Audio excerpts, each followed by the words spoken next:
Assalamualaikum warahmatullahi wabarakatuh. Selamat siang. Kali ini saya akan menjawab pertanyaan dari teman-teman tentang utang ya.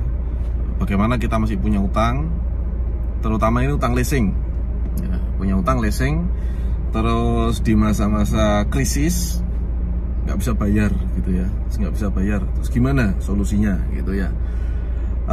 Baik, saya ingin menjelaskan pada Anda bahwa saya dulu juga pernah punya hutang leasing, dan akhirnya semuanya saya selesaikan dengan cara menjual mobil tersebut sampai saya nggak punya mobil ya. Jadi dari dulu tuh mobil saya nggak cuma satu, ada banyak, nggak banyak sih, beberapa, tapi semuanya leasing semua gitu ya. Nah, keputusan saya dulu beli mobil itu ya gimana ya, ya untuk transportasi, untuk kerja gitu ya. Akan selalu ada alasan ya, akan selalu ada alasan bagi kita untuk membuat sebuah pembenaran untuk membeli kendaraan, yang akhirnya kita sendiri yang berat gitu. Saya perlu ingatkan Anda bahwa ketika Anda menempatkan diri ya di posisi Anda berhutang, jika Anda menempatkan diri di posisi Anda berhutang, it means Anda minus. Kita harus paham, berarti kita minus. Dan kondisi minus itu kondisi yang tidak stabil. Orang dengan kondisi minus, orang punya utang ya, di masa-masa krisis seperti ini dianjurkan tidak keluar rumah. Banyak bisnis-bisnis yang mulai kesulitan, yaitu bisnis yang minus ya, minus artinya mereka punya hutang. Jadi sekali lagi, orang punya hutang itu minus. Kalau nggak percaya Anda hitung aja, nilai harta Anda dikurangi utang, itu hasilnya plus atau minus ya. Kalau plus paling juga cuma sedikit gitu, nggak seperti kelihatannya gitu. Bahkan orang yang punya ruko pun kalau rukonya utang juga, wah kelihatannya rukonya nilainya sekian gitu, tapi kalau di minuskan dengan utangnya ya paling cuma sekian.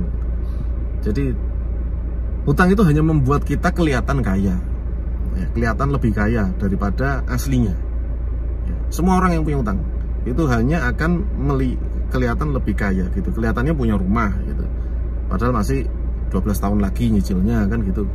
Kelihatannya punya mobil, padahal masih 3 tahun lagi nyicilnya, dan seterusnya gitu. Nah, di dalam saran-saran yang pernah saya berikan tentang bebas hutang adalah memposisikan harta kita atau kondisi keuangan kita jangan sampai minus. Ya minimal 0, bukan minus. Kalau 0 itu artinya nggak punya apa-apa ya. Harta kurangi hutang hasilnya 0 gitu ya. Berarti jual semua, kita jadi nggak punya apa-apa gitu kan. Itu jauh lebih baik kalau dijual semuanya. Jadi solusinya kalau leasing, kembalikan gitu. Nah, yang jadi problem ada dua.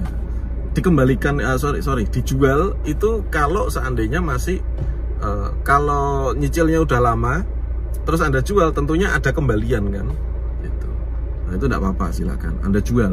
Tapi kalau Anda misalnya dulu belinya DP-nya murah, DP 5 juta, DP 20 juta, DP 10 juta, terus Anda bawa pulang mobil, nyicilnya 4 tahun, baru nyicil 3 bulan, ya wes lah, balikin aja mobilnya balikin aja, cuci yang bersih, kembalikan ke leasing. Simple. Kenapa begitu? Karena kalau Anda teruskan, penghasilan Anda berikutnya akan kesedot. Itu kunci poinnya. Jadi penghasilan Anda yang berikutnya itu akan tersedot, kesedot bunga gede banget kalau kondisinya seperti itu. Anda barusan ambil mobil, utang gitu ya, cicilannya panjang, DP-nya murah, yus lah, itu balikin aja. Anggap aja kesalahan keuangan gitu ya. Kembali nggak mas uangnya? Enggak. Itu adalah kesalahan keuangan. Karena urusan mobil itu nggak ada untungnya, saudara. Beneran gitu. Kalau nggak percaya Anda tanya rental itu ya, rental aja minus kok gitu. Banyak rental yang minus. Mereka pakai leasing, nggak nutup angsurannya dan seterusnya. Ya, banyak rental yang minus gitu. Persaingan harga. Kenapa kok saya tahu? Teman-teman rental cerita sama saya. Nah, apalagi mobilnya kita pakai sendiri gitu loh. Mobilnya kita pakai sendiri. Bukan beli mobil itu salah, tidak ada yang salah beli mobil itu, tapi yang jadi problem adalah kalau Anda belinya utang atau leasing, untuk apa? Ya, untuk apa? Supaya kelihatan Anda punya mobil, paling itu aja sih. Gitu. Ya, cuman untuk meningkatkan status ekonomi kita, status, bukan meningkatkan ekonomi, tapi status ekonomi. Ya, padahal status itu nggak penting. Yang penting itu ekonominya.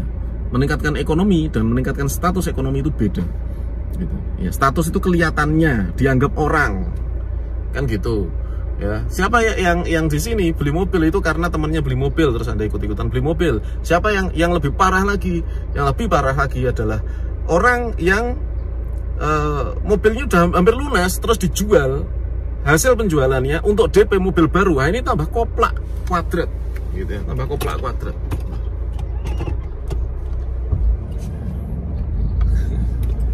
Saya mau pergi sama istri.